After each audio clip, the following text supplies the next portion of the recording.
Hello guys, magandang araw sa inyong lahat. Kami ay nandito ngayon sa palaisdaan dahil mag-harvest kami ng mga alaga naming bangus. Ito, nakaabang na yung mga alaga naming aso. Dito pala yung bahay kubo namin sa palaisdaan. Nakasakay pala kami sa bangka. 10 to 15 minutes siguro yung biyahe papunta dito. This time inaakyat na namin yung mga karga naming ice. Gagamitin to para pangpatay ng mga bangus.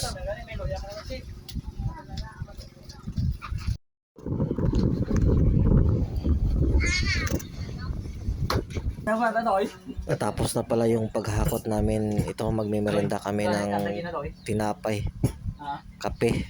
Sabayan namin yung init ng panahon. Sobrang init dito sa Capiz. Tara, kape po tayo.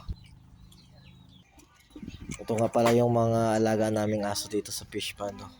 Yung tagabantay ng magnanakaw. Nandito na pala yung mga bangus sa loob ng lambat. Mamaya pa to uhulihin ng gabi. Mga 11:30 yata kami mag-start. Dito nga pala alas 6 na to ng hapon, pero maliwanag pa. Umaga kaming kumain ng hapunan dahil mag-save daw kami ng lakas mamaya kasi gigising kami ng 11:30. Tara, kain po tayo lahat. Yung ulam pala namin dito ay bangus. Kami na yung naunang kumain ng mga alaga naming bangus. So far matataba naman, at saka nagmamantika yung taba ng bangus. Mahigit 6,000 pala yung bangus dito nakalagay sa palaisdaan. Dapat makakuha kami ng sobra 1,000 kilogram na bangus. Dito nga pala nagpaapoy muna kami ng mga kahoy sa palaisdaan dahil maraming mga lamok pag alas 6 ng gabi dito sa palaisdaan. Minsan maraming lamok, minsan wala naman, pero sobrang lamig dito, mahangin. Ito yung hinihintay namin pag matapos na kami kumain. Magpapainit muna para makatulog. Yung iba dyan busy sa panonood ng movie sa cellphone. Cellphone lang yung gamit namin dito sa palaisdaan.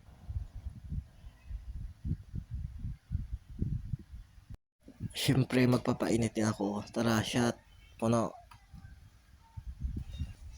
At ayun, naubos na yung inumin namin. Kanya-kanya na kami hanap ng pwesto para makapagpahinga muna. Dahil mamaya mahaba-haba yung bakbaka namin. Maghintay lang kami ng 11:30. Gising kami lahat. At ayun, 11:30 na. Nag-ayos namin ng mga lambat na gagamitin para sa paghuli ng mga alaga naming bangus. Ito pala yung gagamitin namin para pagdadakip.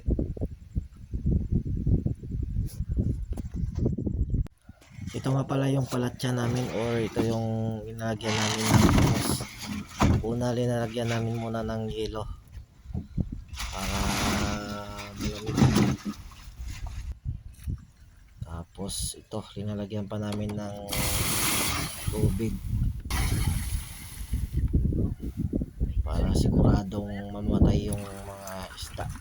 Dito nga pala nag-start na kami mag-taksay. Yan yung mga nahuli na namin bangus. Alam na pa.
Ito nga pala, natapos na namin yung pagtaksay ng mga bangos. Ito yung nakuha namin.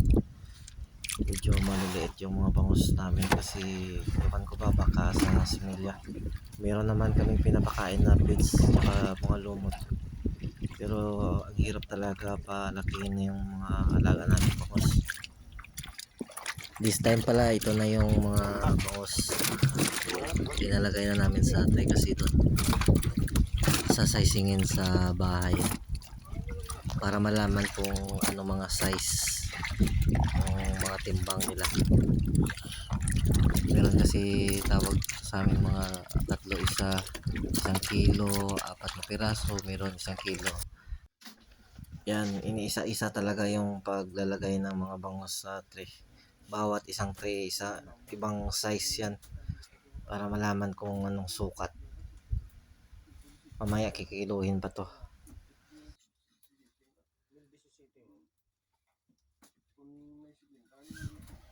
Pag makatapos nito, titimbangin na yung mga bangus. Yung bangus ay isang tray, dapat nasa 30 kilos. Tapos pag timbang, binibilang muna para malalaman yung anong sukat yung mga bangus. Meron 3 or 7 2, ganyan. Thank you for your watching. Bye bye.